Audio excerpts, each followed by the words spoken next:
আসসালামু আলাইকুম আরহামতুল্লাহ। 10 মিনিট মাদ্রাসায় আপনাকে স্বাগতম।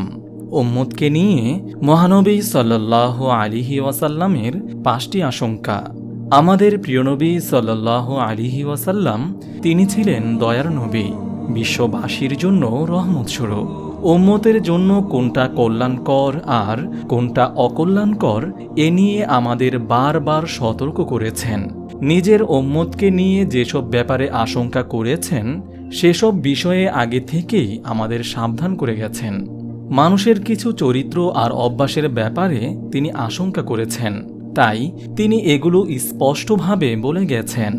এছাড়া কিছু মন্দ লোকের ব্যাপারে তিনি আমাদের সতর্ক করে গেছেন, তাই সেসব মানুষের নাম বৈশিষ্ট্য উম্মতের সামনে স্পষ্ট করেছেন, যেন এসব থেকে উম্মত বেঁচে থাকতে পারে।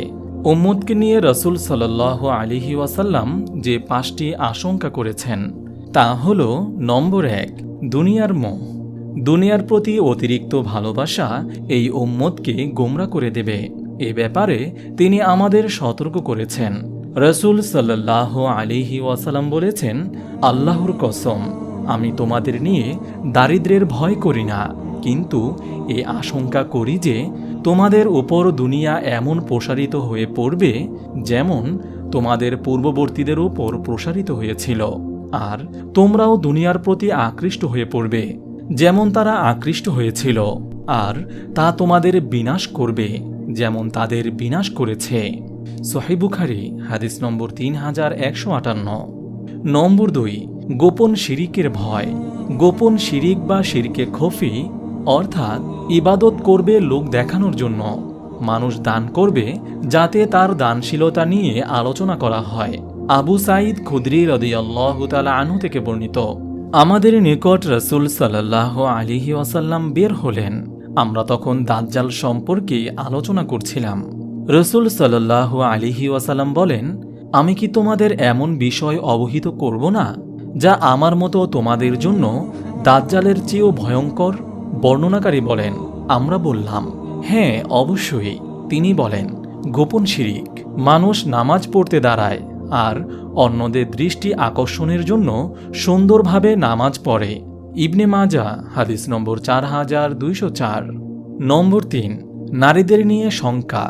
রাসূল সাল্লাল্লাহু আলাইহি ওয়াসাল্লাম উম্মতকে নারীদের সম্পর্কে বিশেষভাবে সতর্ক করেছেন, কারণ বনি ইসরাইলের মধ্যে সর্বপ্রথম যে ফিতনা হয়েছিল তা নারীদের নিয়েই।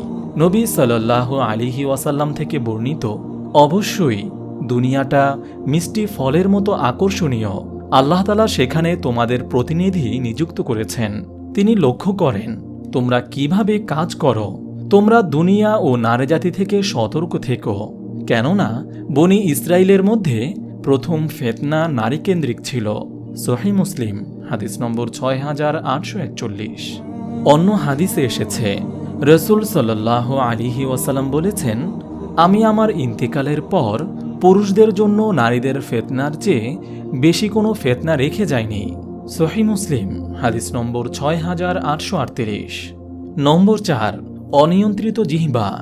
লাগামহীন ও অনিয়ন্ত্রিত জিহ্বার ব্যবহার আমাদের জীবনে ব্যাপক বিপর্যয় ডেকে আনে। প্রিয়নবী সাল্লাল্লাহু আলাইহি ওয়াসাল্লাম আমাদের এই মুখের ব্যবহারে সতর্ক থাকতে বলেছেন। সুফিয়ান ইবনে আবদুল্লাহ আস-সাকাফি রাদিয়াল্লাহু তাআলা আনহু বলেন, আমি বললাম, হে আল্লাহর রাসূল, আমাকে এমন একটি কথা বলুন যা আমি ধারণ করতে পারি। তিনি বলেন, তুমি বলো, আল্লাহই আমার রব, তারপর এতে অটল থাকো। বর্ণনাকারী বলেন, আমি আবার বললাম, হে আল্লাহর রাসূল, আপনার দৃষ্টিতে আমার জন্য সর্বাধিক আশঙ্কাজনক বস্তু কোনটি? রাসূল সাল্লাল্লাহু আলাইহি ওয়াসাল্লাম স্বীয় জিহ্বা ধরে বলেন, এই যে এটি। জামি তিরমিজি হাদিস নম্বর 2410। নম্বর 5, দাজ্জালের ফিতনা। কিয়ামতের আগে সবচেয়ে ভয়াবহ হবে দাজ্জালের ফিতনা, যে ফিতনা সম্পর্কে সব নবী তাদের উম্মতকে সতর্ক করে গেছেন। রাসূল সাল্লাল্লাহু আলাইহি ওয়াসাল্লাম বলেছেন, আমি তোমাদের দাজ্জালের ফিতনার ব্যাপারে সাবধান করছি, যেমন প্রত্যেক নবী তার সম্প্রদায়কে এ বিষয়ে সাবধান করেছেন। এমনকি নূহ আলাইহিস সালামও তার সম্প্রদায়কে এ থেকে সাবধান করেছেন। তবে এ সম্পর্কে আমি তোমাদের এমন একটি বিষয় পরিষ্কারভাবে বলে দিচ্ছি যা কোনো নবী তার সম্প্রদায়কে বলেননি। তা হলো এই যে, তোমরা জেনে রাখো দাজ্জাল কানা হবে, আল্লাহ তাআলা অন্ধ নন। সহিহ মুসলিম হাদিস নম্বর ৭২৪৬। মহান আল্লাহ তাআলা আমাদের সবাইকে দুনিয়ার সকল প্রকার আসক্তি থেকে হেফাজত করে আল্লাহ তাআলার ভালোবাসা পাওয়ার তৌফিক দান করুন, আমিন। আপনি যদি এরকম ভিডিও আরও পেতে চান তাহলে এই চ্যানেলটি সাবস্ক্রাইব করে পাশে রাখা বেল আইকনটি অন করে দিন।